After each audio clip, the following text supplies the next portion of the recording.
Nigeria first, because the owners of a Chinese supermarket in Abuja have been summoned to appear before the Nigerian Federal Competition and Consumer Protection Commission over allegations that they deny entry to African shoppers. The Chinese-owned supermarket in Nigeria's capital was actually shut down by the authorities last Monday. They've been updating the public on why this decision was taken, based on the reports that were received from some Nigerians. You see now on the screens are some of the pictures of, the shutdown of that supermarket. And of course, it's a good time now to be crossing over to Nigeria itself to find out what the controversy is all about regarding this very news that we're hearing and of course it's a good time to be crossing over now and hearing from some of the people who've been following these stories for us on the Joy News channel. I want to bring in now a Nigerian journalist who was there and has been following through on this story. Ayodeji Debo-Yega is a reporter joining us from Nigeria. Thank you so much for spending some time with us here on Connect Africa. Quite a, buzz it created on social media when it first came out, with many reactions to what it is that's been happening there in Nigeria ever since this shop was shut down. But what more are Nigerians saying about this? Good evening. Thank you for having me. Well, Nigerians are not happy about it because it does not sound right. You know, having another country come to your country to chance you. Let me use that word, because how would you be in Nigeria and then you are allowed to operate in Nigeria and then you are restricting Nigerians from participating, from getting something from you? It's already sound bad. So Nigerians are not having it easy at all. Nigerians have been probing the FCCPC, calling them to close down the building, to close down the business. That is what is going on right now.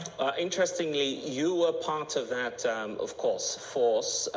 You were not necessarily responsible for closing the shop, but you were firsthand a witness to what was happening. Do you feel that, the officials indeed had established that this was what was taking place in that shop? Well, I was there on Monday. I was there with the FCCPC. First, what's it called? The law is they would summon the owners of the supermarket, and that is what they have done. When we got there on Monday, the place was locked. We got to the building because it's an estate, Royal Choice Estate. So the estate had like different, different tenants. One of them is the supermarket lady. And according to the facility manager, he said they rented out the place to the lady as a residential place and then as like a business place. So she stays there with her workers, and then she also run a business there. So the agreement was to get things and then to make life easier for people in that facility and of course outside. Because according to him, there was nothing in the agreement that said Nigerians will not be able to patronize. Nigerians will not be able to get things from that facility. So when we got there, we saw that the gate was locked. But looking at the CCTV footage, we saw that the place was opened earlier in the morning. I think around 8:30, people were doing their business there. Around 8:30, 2 vehicles left the building. One believing to have the owner inside.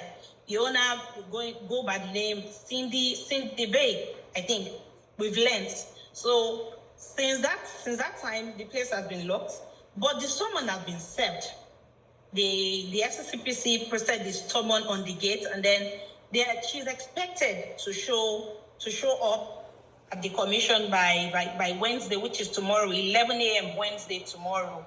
And if she doesn't, well, there are sanctions. I see. The Nigerian, the Chinese business community in Nigeria, they've also been reacting to this. It appears that they're challenging, the narrative that it is the case that this supermarket is involved in some racial segregation, if you want to call it as such. They have denied it. They said there is